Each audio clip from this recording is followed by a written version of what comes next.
La philosophie occidentale, je précise toujours occidentale, on peut dire que c'est largement une réaction d'homme, je veux dire d'homme, pas de femme, d'homme, une réaction d'homme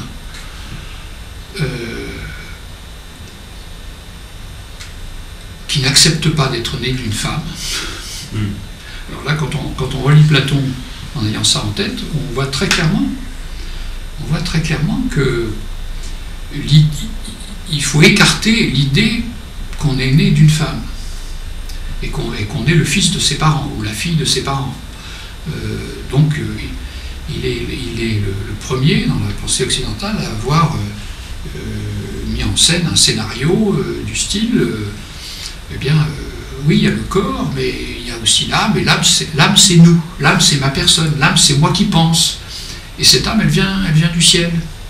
C'est pas mes parents qui m'ont donné mon âme, elle vient d'ailleurs. Donc il raconte cette histoire-là. Je pense que pour les Grecs de l'époque, ça devait paraître assez bizarre. Parce que la majorité, l'immense majorité des gens de son époque, ils pensaient qu'on existait en ayant une place dans la filiation. On est l'enfant de ses parents, on a une place dans la société, c'est comme ça qu'on existe. Et lui, il dit non.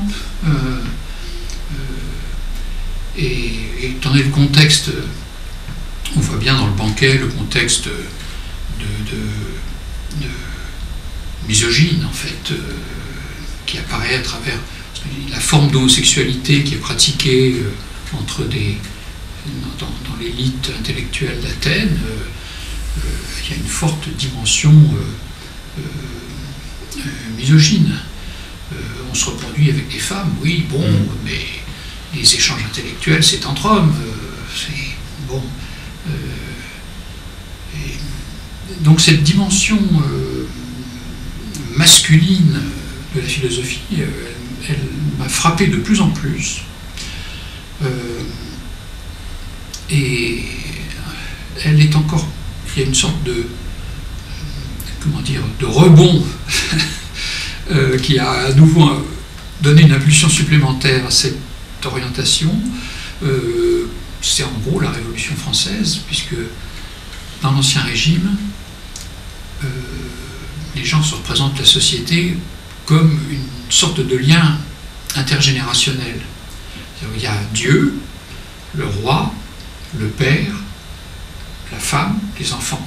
Il y a une hiérarchie qui est une hiérarchie ancrée dans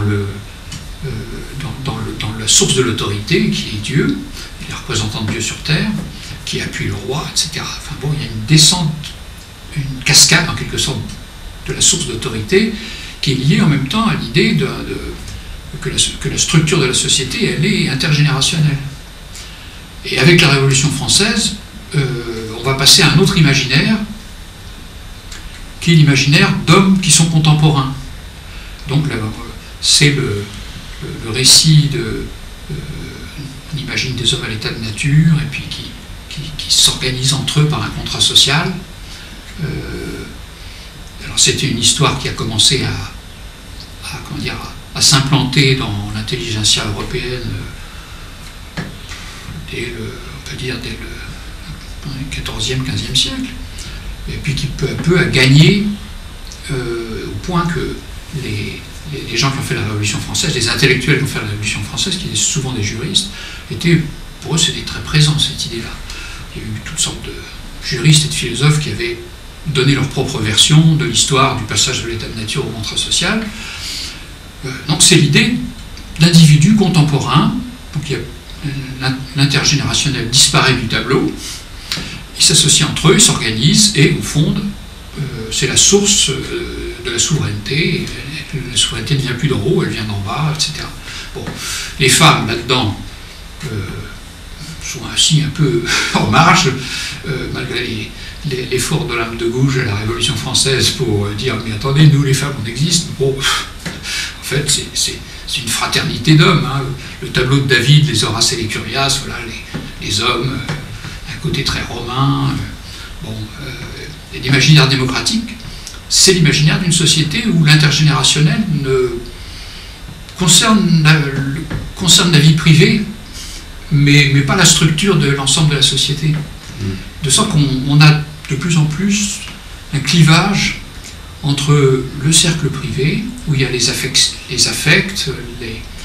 liens d'amour, le lien des parents avec les enfants, etc. Alors ça, c'est du psychologique, c'est du privé, etc. Mais tout discours public laisse ça derrière, et là, on a un monde horizontal de gens de même génération.